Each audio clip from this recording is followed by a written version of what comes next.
Welcome to Pressure Points. Our topic is Nvidia earnings. And as of this recording, which is about an hour and a half after the earnings call ended, shares are down about 1%. And after hours, they were up almost 2% towards the end of the earnings call.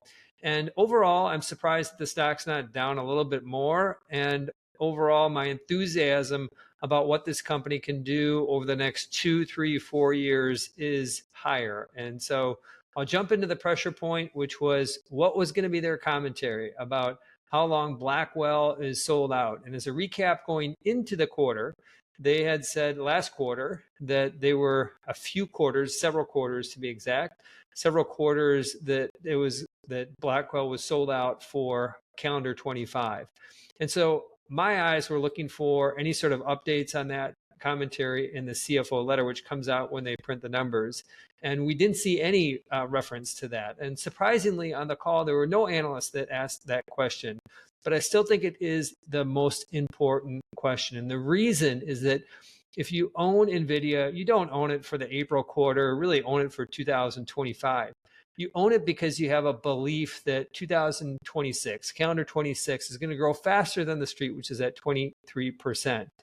And so any sort of commentary about what Blackwell demand looks like and how long it's sold out helps inform you about what 2026 looks like. And just to finish the thought on the pressure point is that I had expected them to say we're sold out for most of calendar 25. And I think there were some other analysts that had been expecting that too. And so since I went into the call viewing that as the pressure point and didn't feel like we had great resolution on it, I would have expected the stock to be off a little bit more. I do want to give credit to John Fort from CNBC at an interview with Jensen after the earnings call. The last question that Fort asked was, how do you feel about Blackwell now versus 3 months ago? And Jensen said, feel better about it in the near term, or in part because of what's on the supply side, just doing it better. And he said that separately is that demand for Blackwell is higher than ever, which is reassuring, but also to be expected when you're growing the business. You should expect that demand should be higher than ever. So that's the pressure point. Now we're going to jump more into the near, medium, and long term.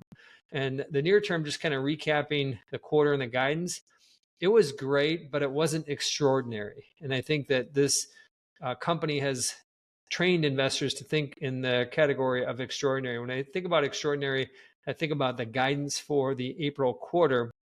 They guided revenue about $1 billion higher than where the street was at. The whisper was that they're going to guide up by like $1.5 billion or $2 billion, but they did guide up, so that's positive.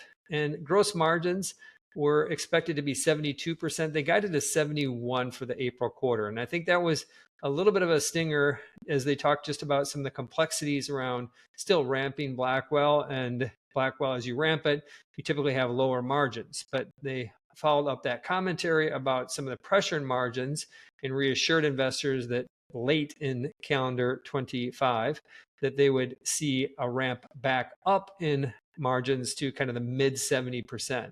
As a reminder, about a year ago, gross margins were about 77%. So think about going high 70s to low 70s back to mid 70s.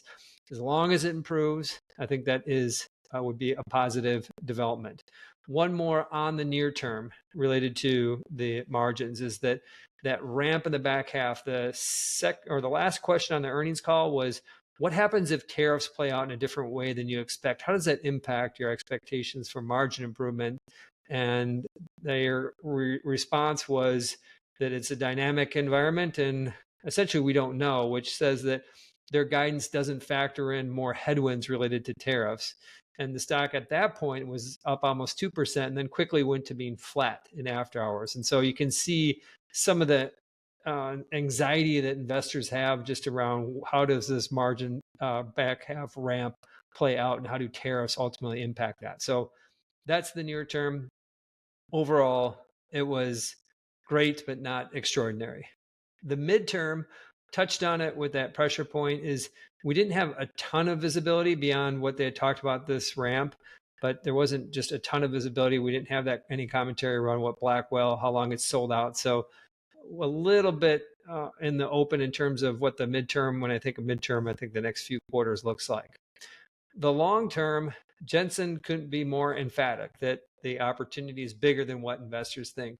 And he played a new card. I mean, think of this as a new angle to the whole story that he hasn't talked about in the past, which is the concept of when you move from just a one-shot prompt where you get a generative response to a reasoning prompt, you have a need for greater compute. And initially they talked about in the call about this being 100x more than a one-shot prompt, which we'd have been doing about a year ago. And this, of course, these reasoning models are the new flavor as we move forward here in terms of the models, that 100x. And then as he continued to talk, he said 1,000 or thousands or a million times. I mean, kind of got out of control. He made his point that there's a lot more compute that's needed.